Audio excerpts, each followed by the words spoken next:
Hello, everybody, and welcome back to the podcast of AnimiteTales, or should I say the AnimiteTales podcast? Yep, that's right. We're no longer calling ourselves the Baitarians. We've had a little bit of a rebranding, and you'll hopefully notice at some point soon we'll be adding some new thumbnails because it is sadly boring. But hey, we're on a very low budget here over at the AnimiteTales. It's a learning curve. It is a learning curve. I am Joe. You're new. AKA Ongoer Joe, AKA NPC Joe, and I guess you could say I'm trapped here with Sam. Hey. And Alex.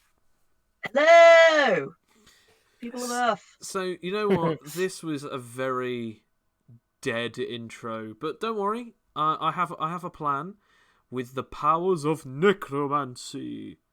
All right, that was really lame. So we're just going to get into this one. So, powers over the dead. I think I wanted to call this episode "Powers of the Dead," but I think it's just going to be called Necromancy and Reanimation. If people don't know what it is, basically, we're just going to be talking about powers, specifically the power to commune with, control, manipulate, reanimate, or do things to do with dead beings, dead bodies, dead creatures. The best example that I could probably give you that is just zombies. Just imagine someone being able to control zombies. Stuff like in The Walking Dead, Dead Rising, or, Dead Island. I have mostly game references. I don't think I have that many movie references other than maybe Dawn of the Dead. 28 Days Later. I'm already out there. Yeah, World War Z.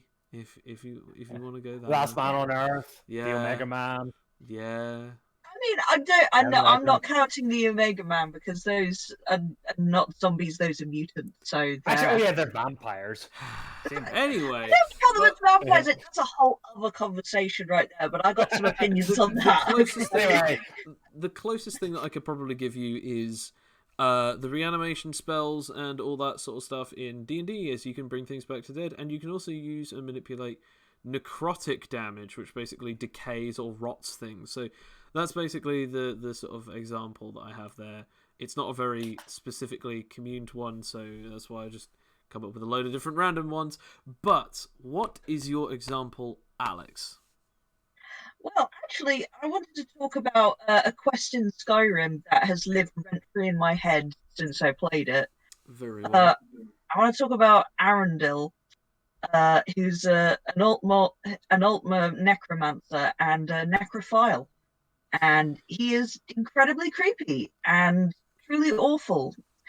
And he's a very small quest, but it's just this sort of breadcrumb journey of his horrible experiments on the dead, in which he reanimates, pretty much exclusively females, in order to have them for, guarding him, doing his chores, and also companionship. Quotation marks. Okay, so yeah. Sam. What's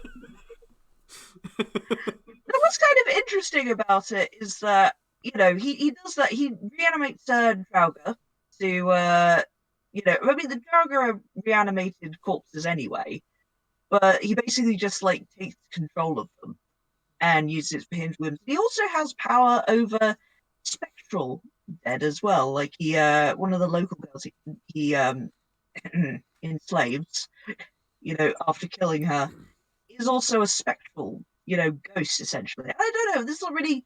So let's talk about usually when you think of zombies, that's kind of.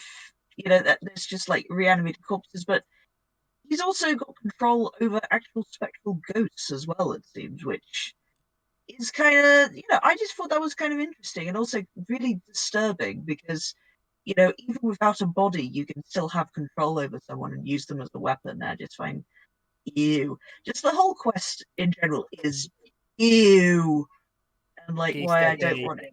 Yeah, it's just ew, and it's just every time they do it's just going ew, ew, ew, ew. And I love killing him.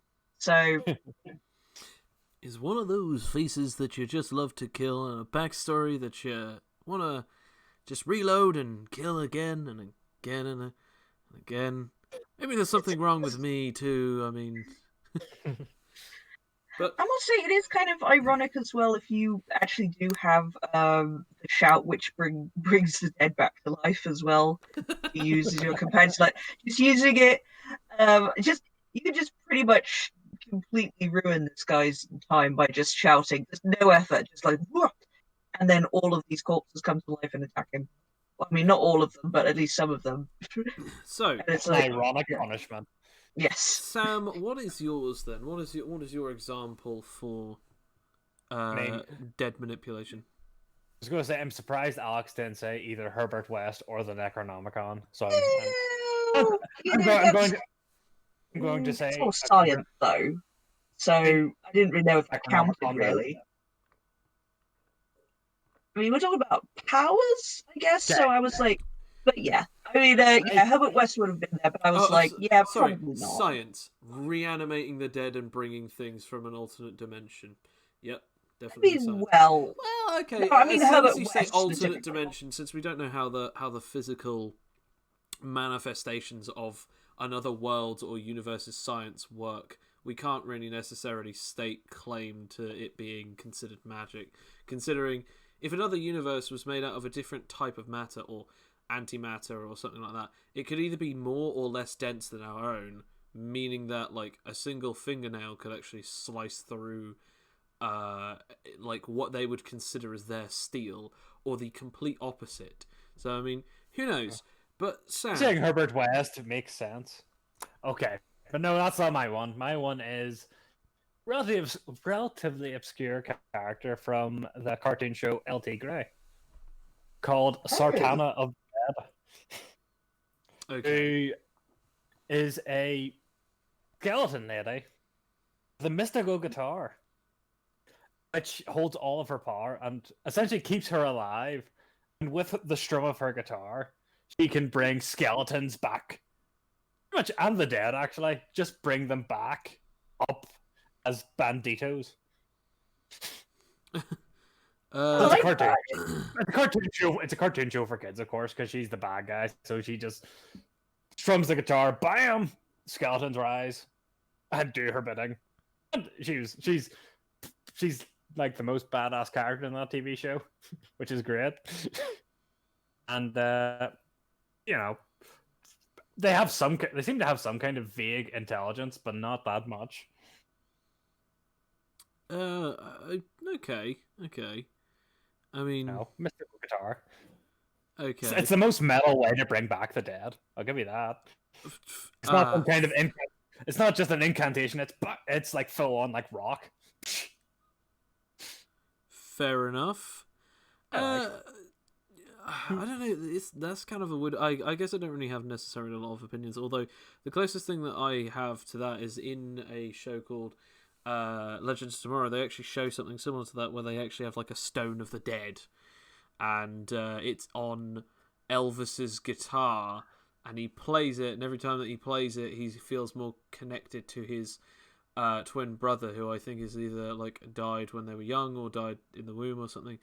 And Yeah, he died like a couple of months. I think he died like he was born, if I'm correct. I think he died just after he was born. Yeah, and because of the stone resurrects people, or at least allows you to commune with the dead. Whenever he plays his guitar, which has that gemstone in the top of the in the chord piece on the neck, he says, every time I play it, I feel like I'm close to my brother. Every time I play it, I feel like I'm close to him.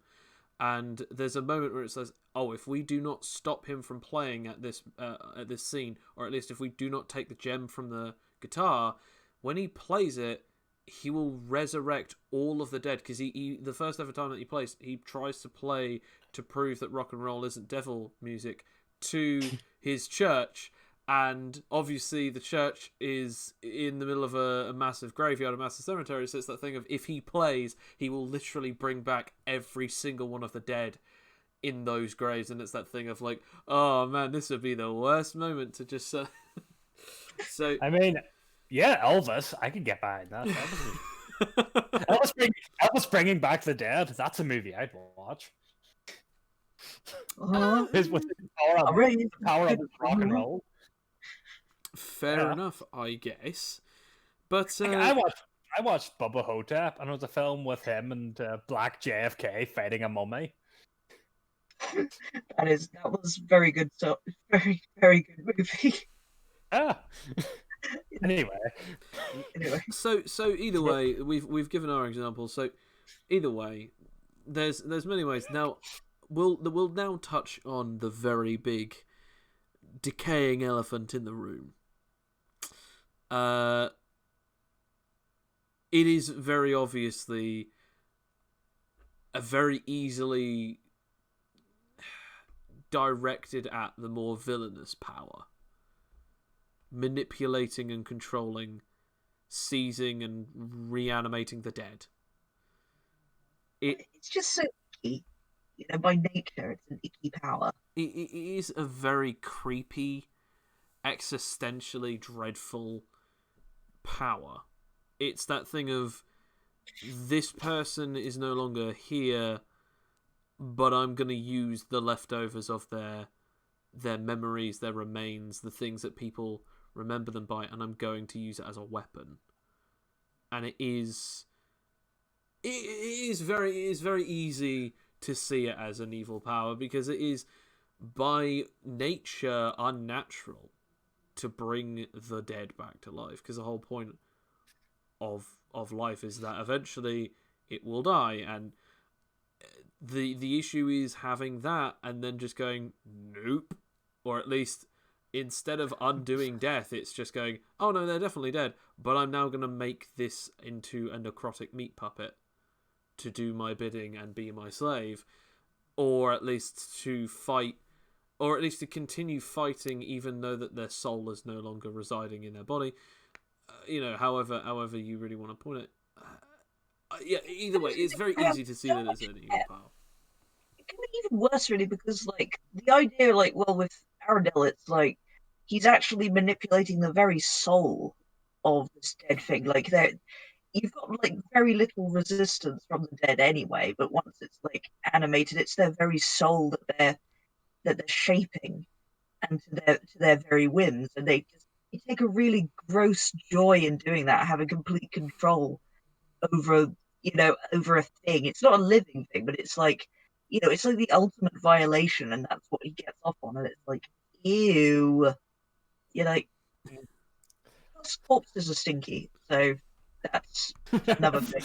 I mean, yeah, okay, fair enough, but it's fair enough. It's imagine working with I'm sure coroners don't mind, but it's it's a kind of similar thing where it's you're just constantly around dead bodies, and dead bodies are just not nice to be around.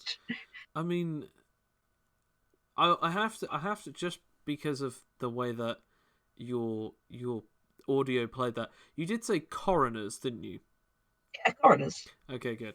They don't. I'm not saying coroners, animate the dead or fiddle with corpses. I'm just saying that they work with dead bodies. So people who work in morgues, they might be a little bit more used to dealing with the dead. Not necessarily they are messing with them, but they are more used to them. However, Sam, dug our hole. Your opinions on this power, on the manipulation of dead or the dead? I mean, it's very easily shown, as you said, to be quote unquote evil. To be honest, the way you spoke, I kind of wish I did say about the Black Lantern rings now. Considering that was considering their entire deal was just getting the meat puppet and using their memories to make people feel bad, feel emotions. Yes. But it has been used before for good-ish. I mean, good characters have used it. Okay, I'm gonna go for a deep reference. I suppose. Yeah, very deep reference. Sam, going for a deep reference that no one's heard about? Never. Ever. In a film called The Lords of Magic, Decay. The whole plot starts off because the wizards bring someone back to life through necromancy, and they get put on trial for saving this guy, and he's complaining about it.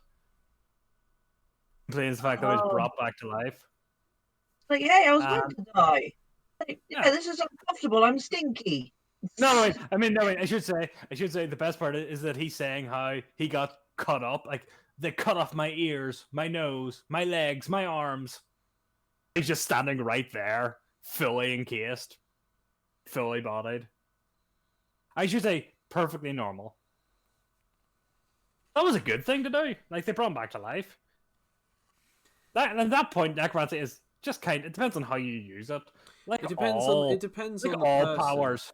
It depends on the Like all- person that you cast it on, because some people. Well, however, there is actually a direct difference though, and this is actually what I'm going to get into now, which is the difference between two different types of necromancy, and some might actually say the difference between necromancy being resurrection and reanimation.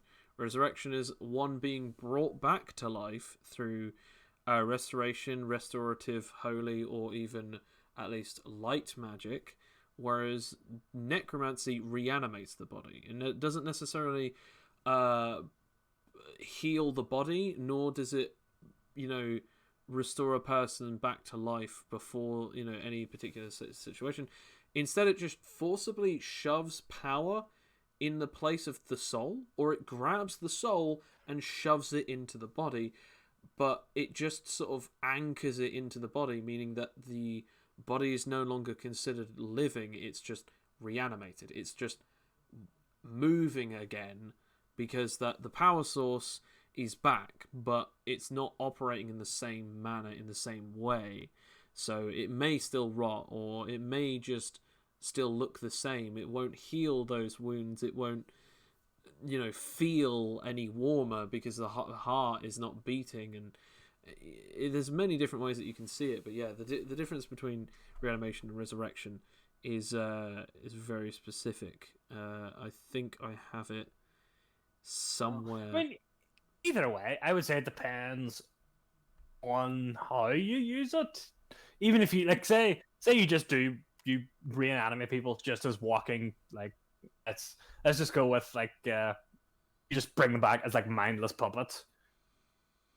You can use them to build things, to be like free labor, because they're dead.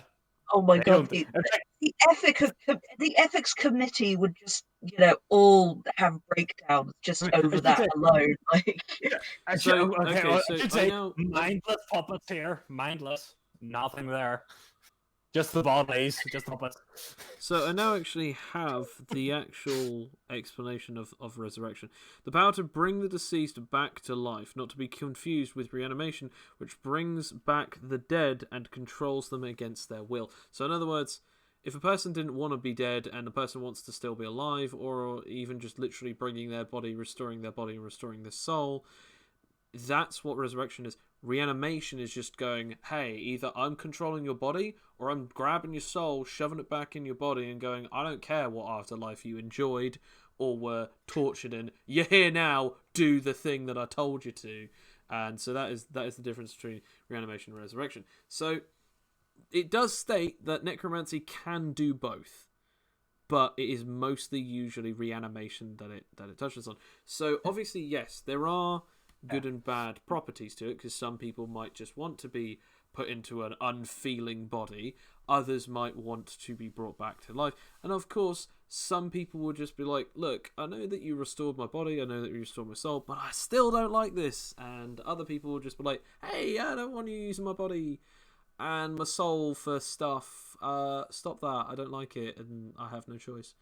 oh yeah, I mean, it's specifically against some people's religions. I mean, I guess it's mostly concerned with organ donation and what happens to their body after death. The ceremonial rites. But I think this was touched on in Castlevania, where they use a priest's body, who is a complete asshole.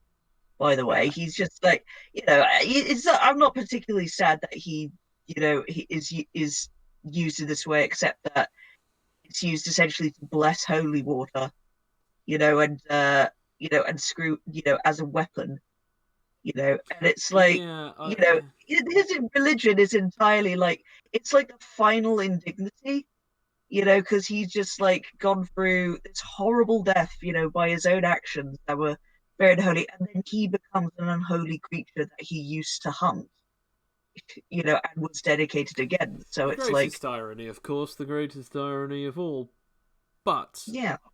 I'm going to say one grey area of reanimation and necromancy that I think we can all agree that isn't inherently evil. And that is self-reanimation, aka turning oneself into a lich. Oh.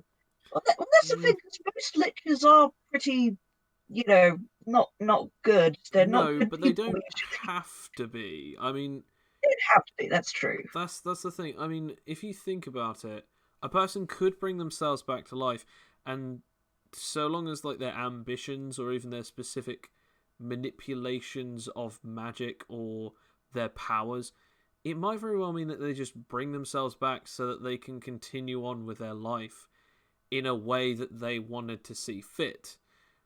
I mean, some people also state that necromancy is also known as the heathen's healing power, because necromancy does not require, or at least in most situations, necromancy does not require any particular faith of a god. In fact, some say, obviously, very much easily to see this, it is blasphemous in the eyes of many of the gods in many different situations, and obviously in a lot of real life religions, but also in a lot of a lot of religions in the D&D world, in AnimiteTales, and many other RPGs. I mean, bringing one's dead back to life would be very much against a god or an angel or a devil's creations, because they want them to stay dead, because there's no point in harvesting the souls of those who cannot die. So, I mean, you can see sort of where I'm coming from here, but I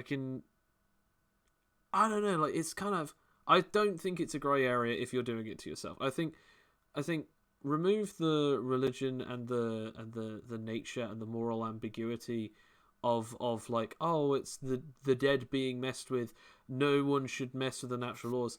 I think if you're messing with your own soul and your own body, I think in the forms of laws and morality, if you're not really doing anything necessarily evil with it, I don't think it's necessarily a bad thing. It's a victimless crime, It's like you're getting high on your own supply, really. You're not on other people. I can already feel that Sam is just like, he's building up this big contradiction. Go on. I was gonna say it can even be a good act. Yes. I feel like a great doctor or something. You're just going, yeah, or you're the protector of a city. You know the army's never going to stop. You think, well, I'm going to die soon, or am I? I'll live forever protecting this city. Oh, I do have an example of it being used for good, though. Masuba? No. Actually, it was used for good. There was the lich that with his wife. Can't remember specifically. I remember he was doing it for good, though. Okay, go on, Alex. What's your... Well, it's this TV show I didn't really get into. One of my friends was in it. It's called Pushing Daisies, and it's about this guy called Ned, who's a pie maker, and he has the ability to reanimate the dead by touching them, but only like for one minute, But well, after 1 minute, if he chooses to, he can make them live pretty much forever. But he basically can never touch them again because they'll just drop dead. Which causes a lot of problems, and also something within that area also has to die. It's like it's really sort of a weird cap on it, so he rarely uses it. But of course, his very best friend from childhood, gets murdered, and it's like he can't bear to do it, so he basically just touches her, brings her back to life, but then vows never to ever touch her again. So they basically cannot have physical contact, but she is essentially immortal at that point. But that's beside the point. The thing is that he uses these powers to resurrect, the dead of people who have been murdered, who've had crimes committed against them, just reviving them for 1 minute so that they can reveal clues as to who killed them. And that's a really good power to have, because it, throughout the series, it solves countless crimes. It's like, yeah, that's the guy that murdered me. Just like you literally got a first-hand witness right there, and it's like, yeah, it only happens for 1 minute, but people can just like say these things for just 1 minute. See, It's like, that is a really interesting concept, because I mean, it is using necromancy without necessarily being like, aha, I'm enslaving you. It's more like, I'm really sorry about this, but I need to know, like, how did you die? I need to, it is literally the usage of a good person attempting to use a seemingly evil-ish power and actually using it for only purely good reasons, and fair enough, seemingly selfish ones, in the terms of wanting to fight, be reunited with his friend and anything like this, and it is relatively selfish, but at the same time, it is with good intentions.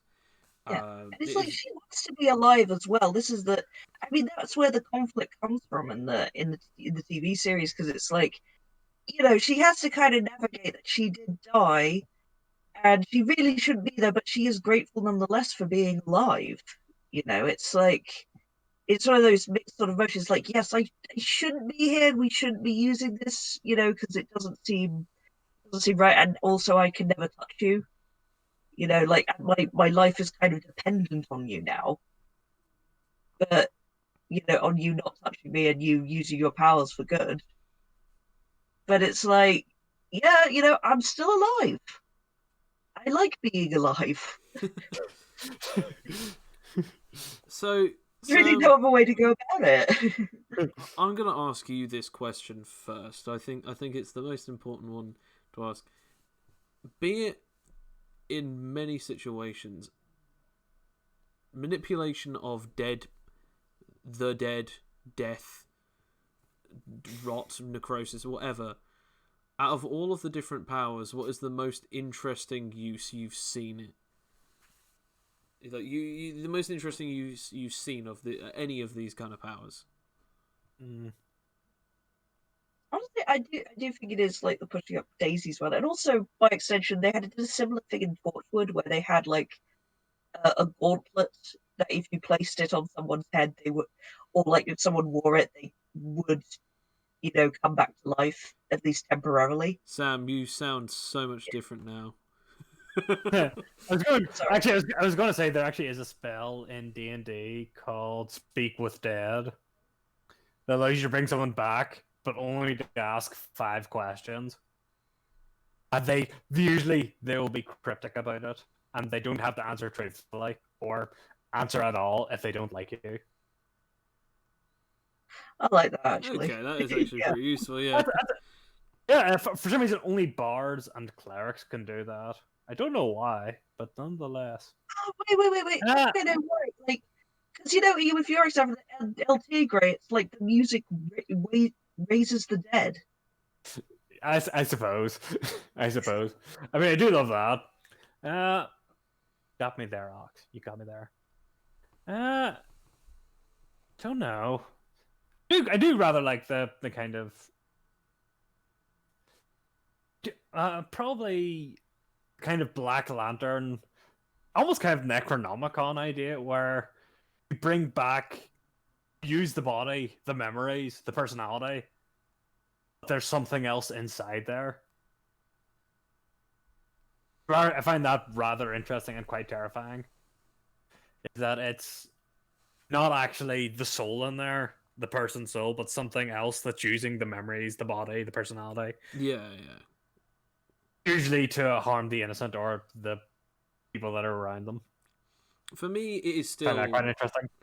For me, it is still lichism, or liches, or being a lich, or self-reanimation. I just love the idea of this power of like, aha, I have my army of the undead, and someone's just like, well, that's it. Like, you have an army of the undead, we would just kill you to stop them.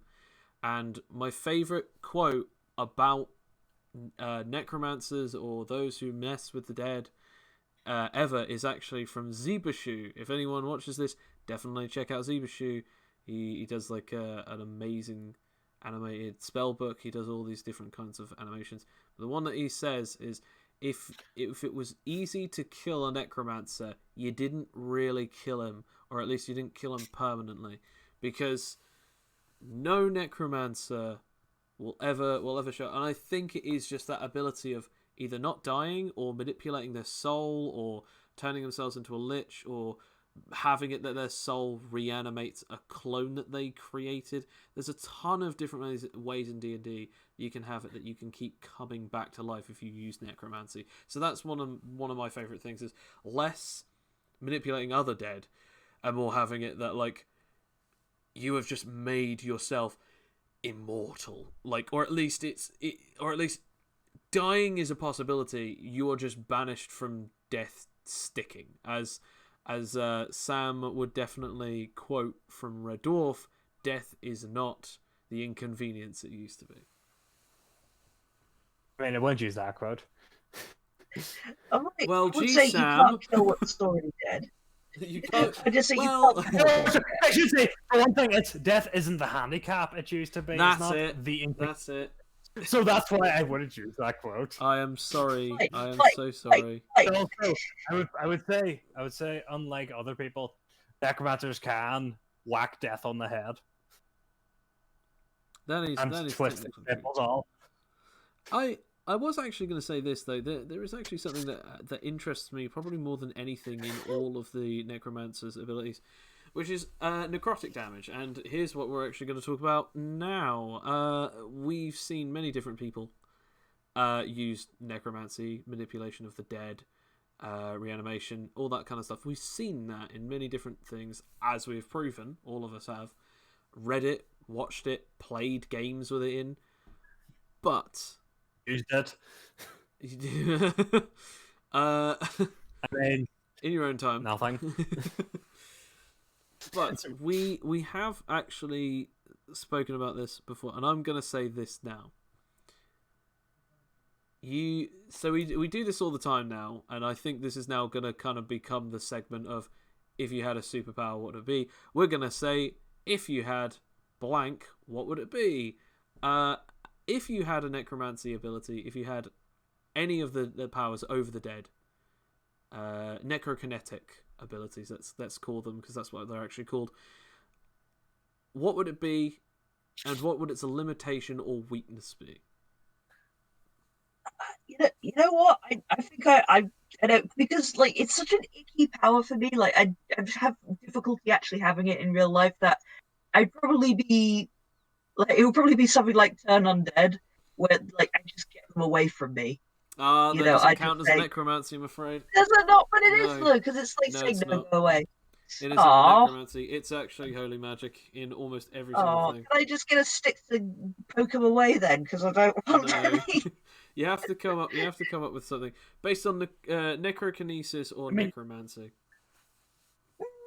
Dude, like, I think it's like Field of Undeath, which is like I think the necromancer's version of Touch Undead. I think there is a version of that where the necromancies do have a version of that make the undead go away.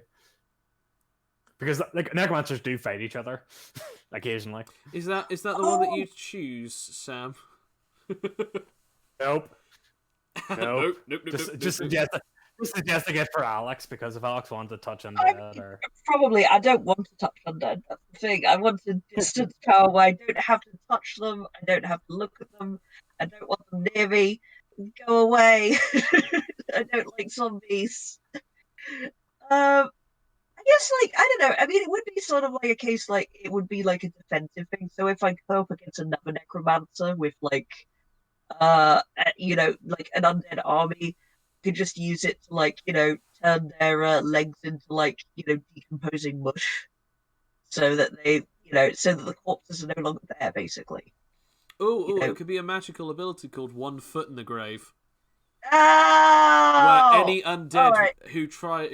any undead who are brought up or reanimated near you, that are brought against you, or brought against this character, every time their legs either melt like decay, or they just suddenly sink into the ground and they can't lift themselves out because it's literally like the graves are pulling them back. Fantastic. Yes, that one. Exactly. I mean, I love it for the pun name. I love it for the fact that it does exactly what I want it to do. Like, please get, like, go away. Be gone. I already see it now. Just this character, this like you just being like this cowardly character from an anime in like a what is it in a game where it's like, you know, like for instance like either in an anime or in a world of some sort where it's this thing of like you are a person who's from this like legendary clan of necromancers, and it's like this thing of like you're terrified of the undead. And it's just that thing of, no, I don't like the undead, I don't like turning zombies, no. And then it's just this sudden moment where it's just like, oh no, there's an entire army, and then just all of a sudden they sink to their kneecaps, and they're like, what? My army is useless. And then just suddenly this whimpering mess wipes their eyes, and then just goes, ha ha ha, that's my power, turn undead. And it's just 1 foot in the grave. I want this character now. I want to be the cowardly necromancer, because that would be exactly me if I was born into a clan of it's like, oh, suck it up, child. You know, you meant reanimate the zombie right now. I was like, I don't want to reanimate the zombie. It's stinky and it's gross. It looked at me. It winked at me. It hasn't got any eyes. Suck it up. It still has eyelids. Sam, what about you? Any random necrokinetic or necromancy ability? Can I say one thing first before I say what I want? Yeah, go on. I amend my statement about Konosuba because I realized there actually is the owner of like the magic shop called Wiz. I mean, the female called the like Wiz as in wizard is a lich. She's very nice. Oh. Yeah, I forgot she's a lich and she helped destroy the world-ending Doomsday Machine. So yeah, that's one. Nice. But no, I would probably maybe that clone technique they do. They have a clone body of themselves. You know, kind of go like full Palpatine, where I just have a clone of myself ready for when I have like a really bad I have like a really bad accident. Like, oh well, that's me dead. I just like get Vita Chamber back. Just okay, well that's me nude. Time to fill and close again. Time to go to work. I think just have like a different clone for each day. I think in real life, if I actually, just like on a hanger, if I actually had this ability in real life where my soul and memories can be transferred to a clone, I think I would actually do that just to freak some people out.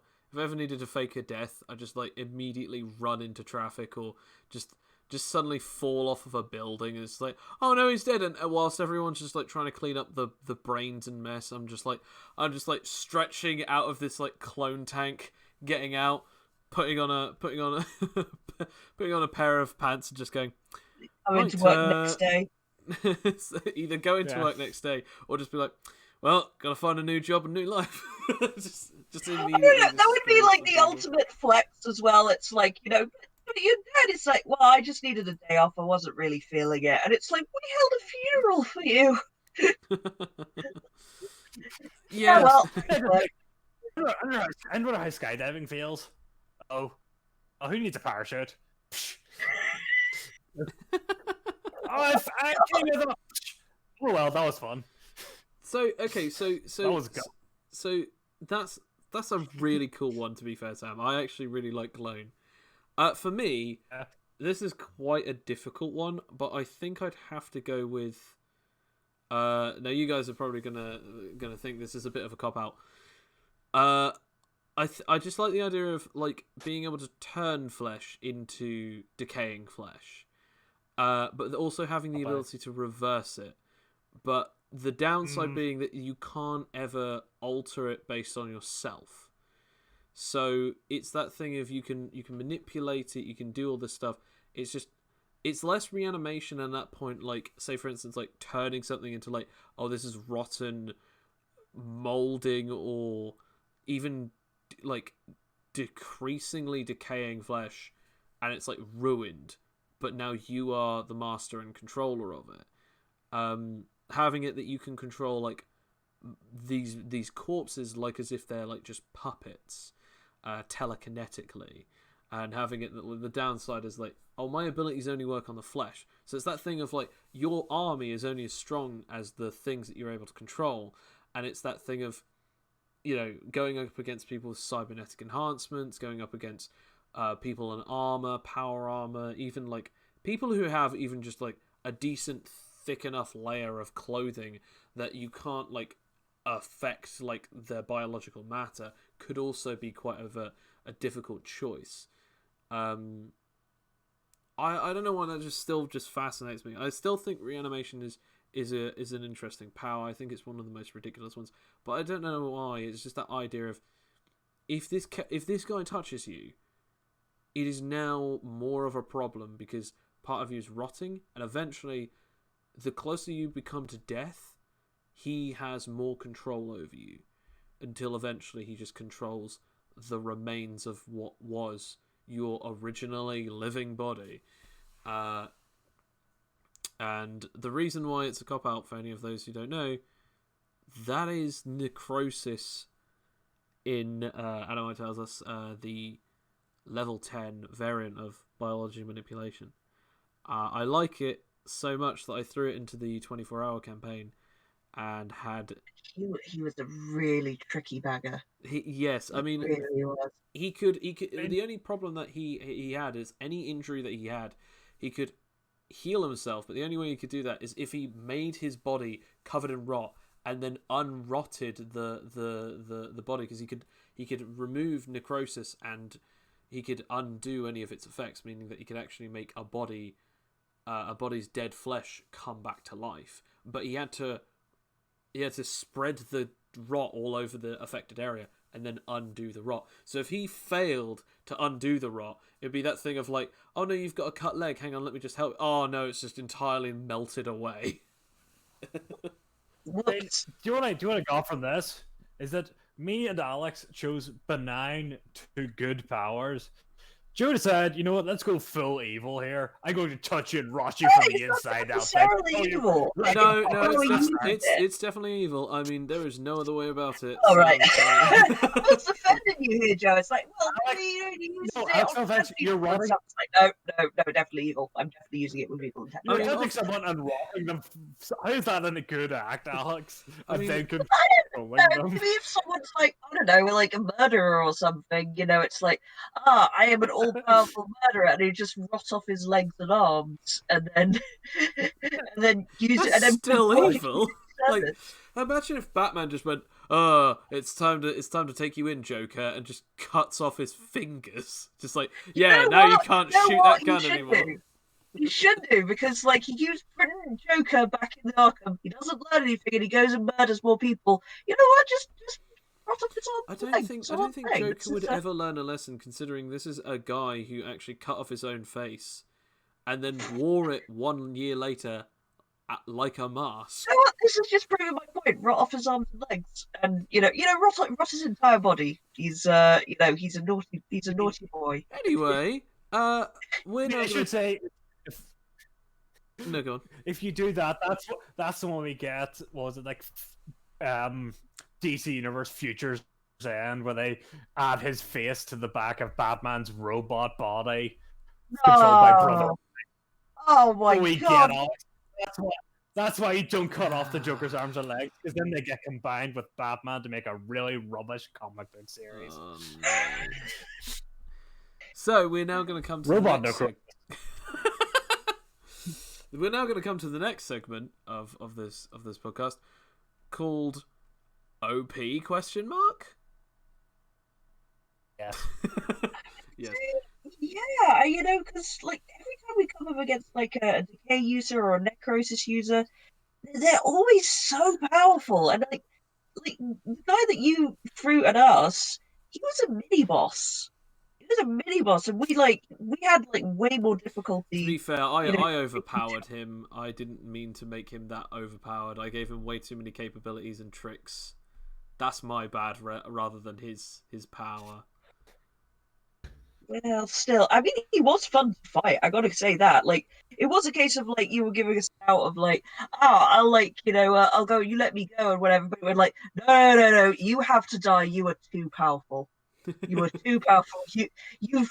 We will end your subscription to life Oh, right look, I now. am judge, they are jury, and he is executioner. We are going to completely murder you. Yeah, I mean, well, when you say it like that, it sounds like we're the bad guys. But I mean, Aspen was never a good person. I mean, yeah, you're not a bad person. I Blasphemy. mean, that's he was going to use terrible. He was just absolutely going to be continue to be overpowered and evil, like outside. It was just like it was just sort of I don't know if it was just a build up or the nature of his power. It would be like, yeah, we have a responsibility to stop you because this ain't right. So, I don't know, like, necromancy, necrokinesis, what do you think, Sam? Do you think it's overpowered, or do you think that it's not overpowered? Depends on the scale.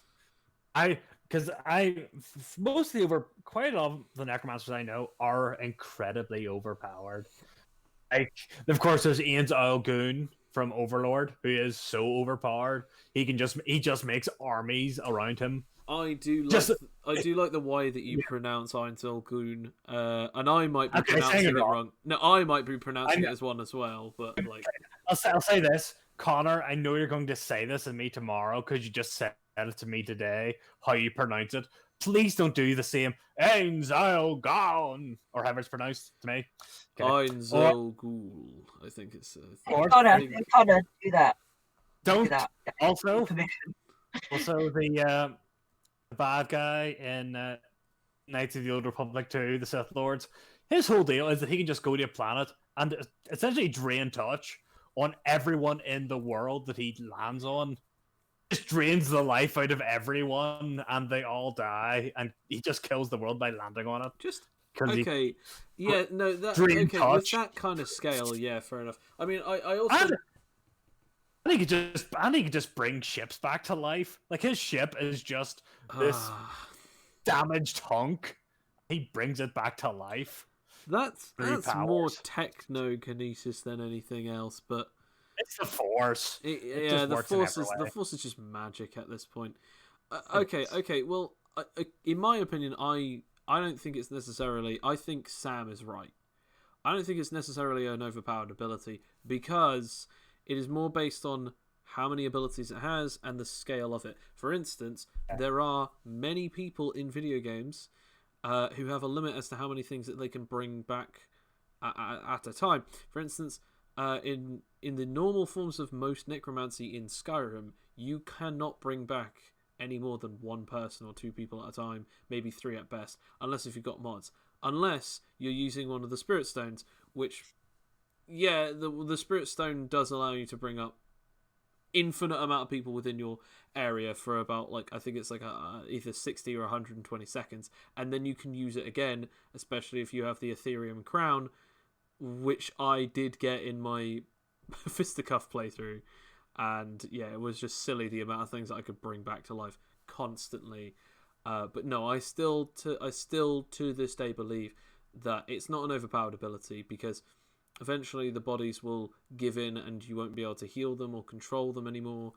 And I still think it just like every power, it really depends on experience and how well placed a lot of the abilities are. Like again, if you're a person who can bring yourself back to life or clone yourself and send your soul into that clone, like as Sam was saying earlier, I think yeah, you could be really quite good at masking death or at least getting out of death and such. But no, I think if you're just someone who can just go, oh, I can mess with people, I can bring the dead back to life, but oh, I can only bring one back to life at a time, and they're not fully easily all that controllable. And let's be honest, they only have this, that, and the other to be able to do, and because of that, they're not very strong. And actually, they might turn on me. Now I think about it, it's not a very powerful ability. Or as you said, like say for instance with pushing daisies, only bringing someone back for 1 minute, or can choose to bring them back forever, but if they touch them, they die forever, like they just die permanently. So yeah, I'd have to say I don't think it's overpowered. I don't think OP. I don't think it is OP. Also, I shall add that Witches and various other undead, depending on the saying, can easily be destroyed with holy magic. So there's also that. Or So they could just be fire. like one shotted. Yeah. Or fire. Remember, Or even folks. sunlight, depending on the. I mean, yeah, that happens in various forms of some media. That actually does happen. Remember, folks. Kill it with fire. Uh, I guess the last thing that I guess I'll bring to this discussion is we've talked about the unique uses that we've seen them. We've talked about if we had one, what would we use it? How would we use it? What would it be? But we have not talked about something, which is what power would be very well paired with it. If there was any other power that you could put with necromancy, necrokinesis, necrosis manipulation, reanimation, any of these kind of powers, what would be a really good power to go with it? Well, the obvious one. Oh yeah. No, no, I was just going to say out of either any of the ones from AnimiteTales or just any of the ones that we've talked about in previous podcasts. Well, I mean, there is of course the obvious one. It's in AnimiteTales. It's necrosis manipulation and decay. Just because if you can't you know, if you don't have bodies available, you can make your own. So and have people rot away as well, or you can have it as a defensive ability as well. It's like if the undead turn on you, you can just mulch them and control them that way. But I guess also, I suppose it would also be, I guess telepathy as well or mind control. Because then you have a supply of bodies. You could just get a bunch of people and mind control them to walk into a spike pit or something and then retrieve the bodies later. That is true. Also very evil. Yeah, Sam, what well, about you? Still trying to consider it, to be honest.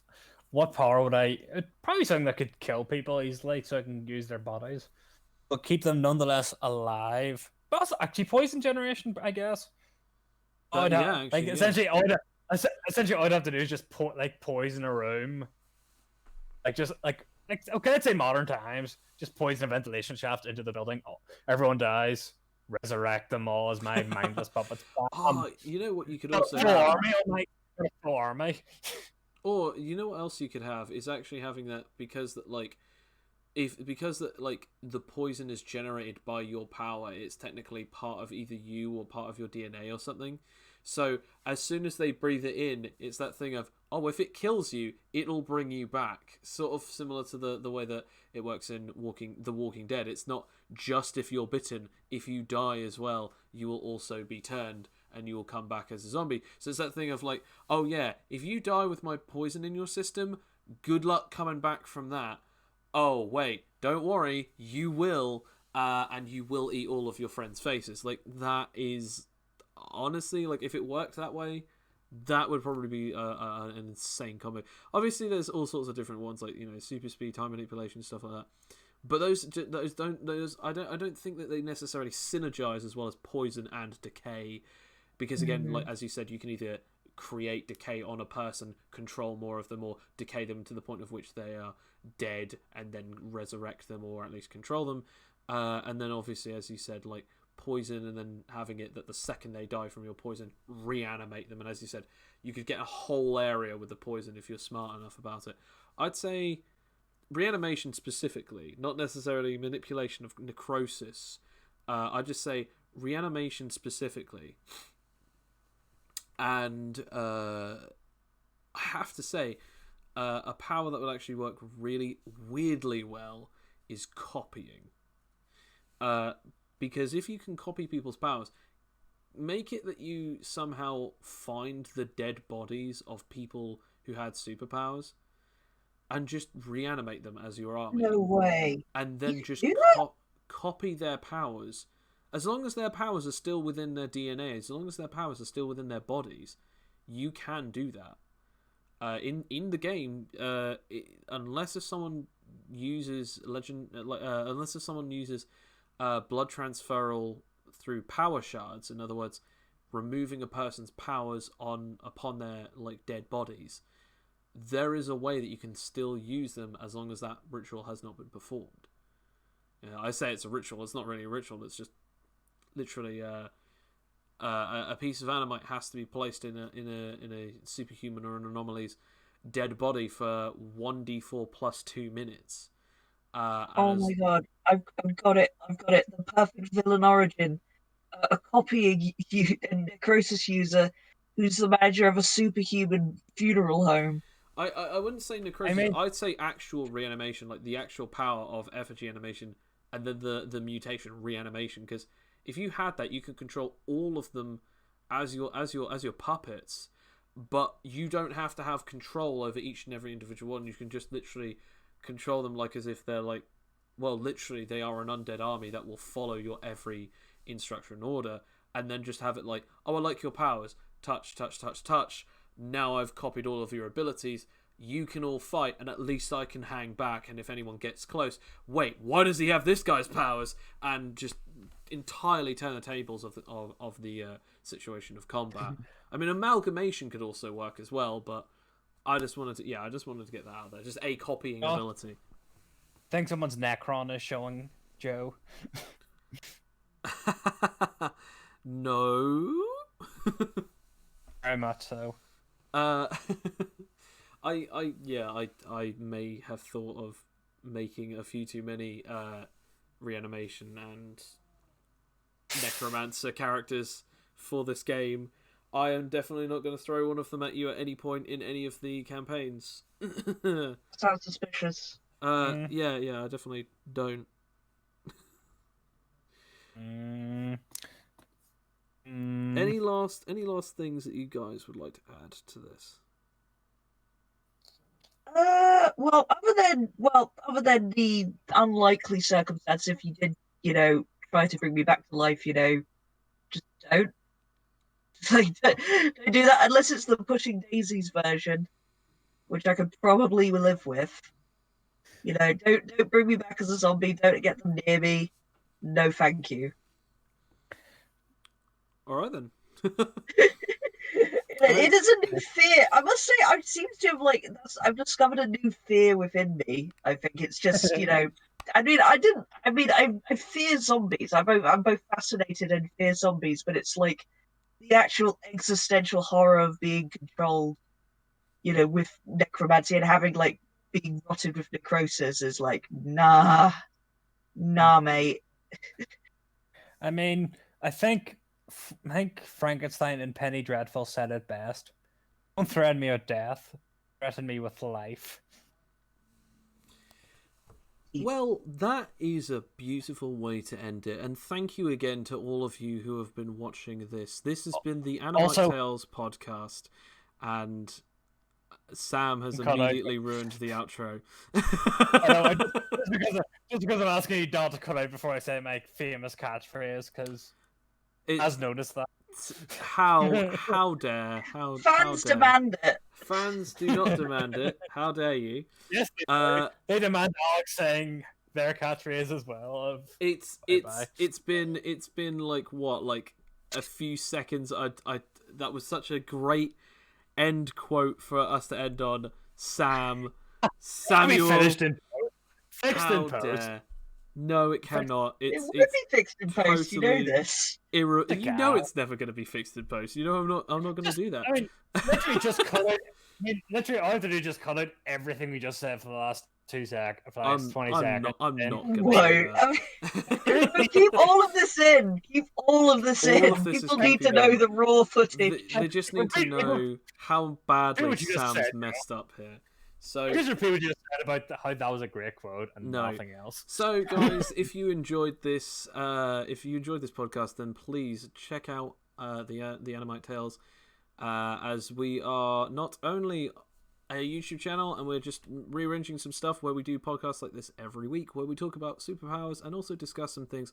Maybe next week we might actually discuss a few other things. Maybe we might even discuss something else. However, if you do actually enjoy my voice, not that you probably would, but if you enjoy the idea of someone else's voice, check out the other videos that we're doing. They're much shorter and much more bite-sized and much more likable, I guess you could say, in the forms of less frantic shouting at each other, as they are campfire stories where I go one-on-one with myself and a guest as we talk about stories that happened in other people's tabletop RPGs and their experiences playing as different characters. I actually got to record with the illustrious Coin, Coming Soon Entertainment, as he spoke about his character, who was a vampire in D&D, but I also got to speak with Juice. So if you guys actually like the idea of me having other guests on there, please definitely check that out. Thank you again to Sam and Alex for joining me, and who knows, maybe one day when I am all powerful and resurrecting the dead, I might remember just how great you guys were to me. And I won't resurrect you, Alex. That sounds like a prayer. I really don't like this at all. Good night, everybody. I don't Ciao, trust ciao it. for now. I will see you in the future. Bye.